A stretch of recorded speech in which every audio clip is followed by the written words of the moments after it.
Eu decidi que vou fazer esse vídeo sem roteiro nenhum. É de um assunto extremamente importante para mim e que apareceu no consultório essa semana 2 vezes e me deu muita vontade de vir falar sobre isso, porque é sobre o desejo de ter uma família, o desejo da maternidade. Foram 2 mulheres que eu atendi essa semana, que eu escutei, uma de 37, na verdade as duas de 37 anos, e que no momento estão solteiras e que desejam ter uma família, desejam se tornar mães. Não apenas se tornar mães, mas ter uma família, né? E aí, o meu desejo de vir aqui falar sobre isso no canal é porque gerou muita identificação, assim, é como se eu estivesse me vendo nelas, justamente aos 36, 37 anos, que é quando esse desejo veio com força total, né, pra mim. E veio com força total porque o contraste era total, né? Eu nessa fase, nessa idade, estava recém-separada de um relacionamento longo, no qual eu tinha perdido muito, muito. E principalmente perdido as esperanças de realizar esse sonho, né? De que era ser mãe e ter uma família. Com essa pessoa eu tinha perdido 3 bebês, né? Então eram 3 vezes em que esse sonho tinha ido por água abaixo, assim, tinha se esvaído das minhas mãos, né? E eu tava arrasada, tava assim, arrasada. Até que o relacionamento terminou e eu me via assim, diante desse vazio, né? De olhar para trás e perceber tanto tempo que tinha passado e que eu não tinha realizado o que eu tanto queria, né? E aí comecei a buscar dentro de mim por que isso tinha acontecido, né? Para que aquilo estava acontecendo? Mas eu confesso para vocês que a tendência a perder a fé é imensa, né? A gente vai se moldando e se enchendo dessas opiniões alheias, né? Do que tá aí no mundo sobre a idade fértil que a mulher possui, né? Sobre o tal do relógio biológico, essa pressão que vai vindo nas nossas cabeças e nos nossos corações, né? Fazendo com que a ansiedade então venha fazer parte de algo que é muito precioso, que é muito sagrado, que é esse desejo, né, de ter uma família. Então, nas duas, essa semana eu escutei essa frustração misturada com medo, misturada com um desejo profundo, mas já ligado à desesperança, né? Porque o coração vai cansando. Eu já passei por isso, né? E aí você entra também numa história de se comparar. No meu caso, minha comparação era com amigas da mesma idade que eu, né? Eu fui uma das últimas a me tornar mãe, uma das últimas das minhas amigas, né? É claro que depois eu fiz outras amizades e conheço amigas que ainda não têm filhos e que querem se tornar mães, né? Falo também para elas um pouco isso, sabe? Mas eu naquele momento me comparava com as que já tinham. E sempre me sentia em falta, sempre me sentia inferior, sempre sentia aquele medo de que, ai, será que não é para mim, né? E aí, se entra esse medo, ele traz com ele 500 outros medos, né? Medo da solidão, medo do julgamento, medo da não realização de um desejo, medo da frustração. Imagine viver com esse peso de viver frustrada, de não saber o que teria sido, né? A vida em família e a maternidade, porque o que eu percebi nesses 2 relatos era a mesma coisa que eu sentia.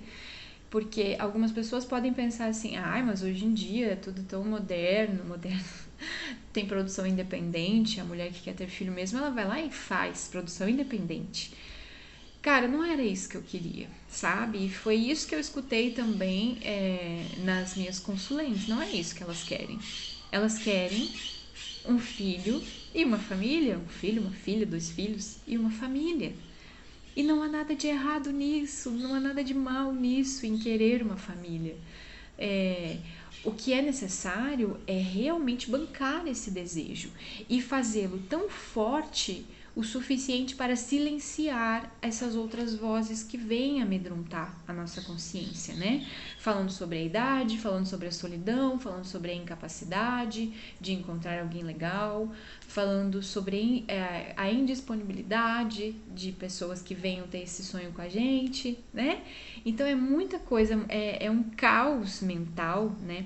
O Dom Miguel Ruiz, nos 4 compromissos, chama esse caos mental de mitote. São essas inúmeras vozes que a gente tem dentro da cabeça que a gente tem que se esvaziar de cada uma delas para poder abrir espaço para aquele sonho acontecer. Então, se é que pode ajudar o relato de uma experiência, eu relato aqui a minha. Né? Eu me propus a me esvaziar de tudo aquilo que me fazia acreditar que eu não era merecedora.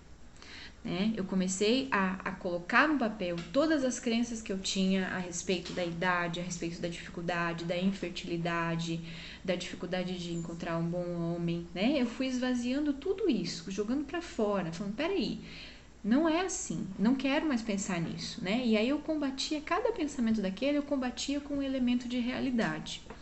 Por exemplo, com 37, com 38 anos eu já estou passando da fase de poder ser mãe. Aí eu ia lá num caso de alguém que tinha filhos, que tivesse filhos depois dos 40, depois dos 45, e me apegava nessa história, e olhava e sentia, percebia, o filho dessa pessoa é saudável. Mesmo ela tendo ele mais tarde, não fez tratamento, a gravidez foi tranquila, para mim também é possível. Então eu tentava me convencer assim, no racional, vendo exemplos que já existiam, né? Eu tinha dificuldade também de ver uma pessoa grávida e de ficar feliz por ela, porque conforme eu percebia a minha falta, era muito difícil ficar feliz pela situação de outra pessoa que estava vivendo algo que eu também queria, né? Mas aí eu consegui, com a ajuda de muita racionalização, né, de até entender um pouco do significado mais profundo da inveja, né?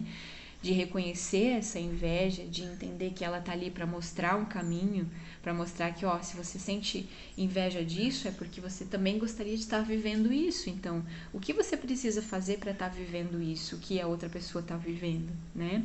Então, ao invés de sentir inveja, eu olhava aquilo como um alvo, como um espelho, que a pessoa continue tendo a vida que ela tem, que ela seja feliz como ela é. Inclusive, eu me felicitava pela felicidade do outro, então foi um exercício que eu comecei a fazer, né?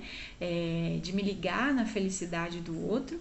E ao mesmo tempo começava a perceber que também era possível para mim, né? Então isso foi aliviando meu coração, deixando a inveja para lá, a ponto de abrir mais espaço para as coisas acontecerem ao meu favor. Eu poderia falar de mais inúmeras práticas, né, detalhes de que eu fiz para conseguir realizar o sonho de ser mãe, que hoje eu sou mãe de um menino de 2 anos e meio e vivo numa família a qual me realiza, a qual me faz aprender sobre o amor incondicional, a qual me faz feliz, né? E eu me faço feliz nessa realidade também. Eu poderia trazer inúmeros exemplos do que fazer para chegar até aí, né? Mas para cada pessoa, o caminho ele é individual e é importante que cada um descubra qual é o seu. Eu, no meu caso, não fui pela via da medicina em momento nenhum. Eu não quis ir tratar nada, não quis investigar nada, isso é meu. Eu sentia que não tinha problema nenhum. Na verdade, nos exames dos abortos, assim, acabava mostrando que não era nada grave, que não era comigo, né? Que a prática era continuar tentando, né? E foi o que eu fiz. Mas o principal, que eu acho que pode ser a maior contribuição desse vídeo aqui, do que eu tô falando para vocês, a postura principal, que eu acho que fez toda a diferença, foi acreditar. E nesse momento eu tô vendo um Bem TV, ele tá se exibindo ali. Eu amo Bem TV. Foi acreditar, foi o alinhamento com a possibilidade, né? Como uma porta escolhida, como um plano de futuro, um futuro criado dentro da minha ideia, dentro da minha cabeça em primeiro lugar, né? Eu já falei isso outras vezes sobre criar uma pasta no Pinterest, que é uma rede social de imagens, na qual você pode pesquisar todo tipo de imagem. E eu criei uma pasta lá com o título A Bianca do Futuro, né? E fui colocando as fotos daquilo que eu queria viver. E é impressionante, gente. É impressionante como a gente direciona a nossa intenção.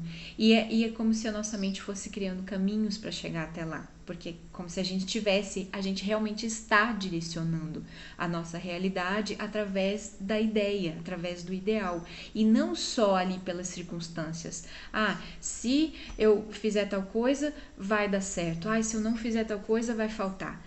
Não é só aqui na materialidade, é também no simbólico, é também no ideal, né? Então eu comecei a fazer esses recortes de imagens de mulheres grávidas, mulheres com bebês amamentando, famílias se abraçando, né? Então tudo aquilo foi trabalhando no meu psiquismo no sentido de me aproximar daquilo que eu queria, né?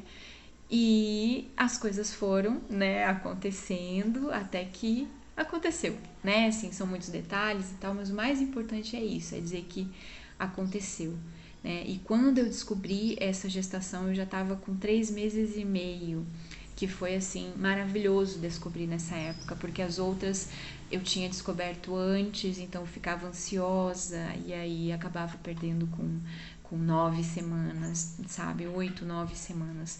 Foram 4 no total. 3 naquele primeiro relacionamento e 1 no relacionamento com meu marido, que hoje é pai do meu filho, né? Então eu tenho 5 filhos, né? 4 anjinhos que fazem parte dessa trajetória da minha vida e um filho que nasceu, que é o meu filho hoje de 2 anos e meio e que me realiza na maternidade, que eu me realizo nesse sonho vivido. Quando eu ouço histórias assim de mulheres que tentam e que querem, que desejam, mas que estão perdendo a esperança, eu tenho vontade de falar tudo isso para elas. Eu tenho vontade de falar: não desiste, não desiste, porque se tá no coração é para realizar, né? Na Bíblia tem uma parte que fala assim: Deus dá tanto o querer quanto o realizar. E esse Deus quem é, minha gente? Que não seja a centelha divina que mora em nós e que estamos aqui para despertar esse poder. Então, o que eu puder trazer para vocês e que possa contribuir, né, pode contar comigo. Escreve aqui para mim se quer saber mais detalhes dessa história, se interessou por essa história, se concorda ou se discorda também. Estamos aqui para dialogar, tá bom? Mas é isso, quis trazer essa experiência porque para mim é super importante. Um abraço para vocês e até o próximo vídeo. Tchau!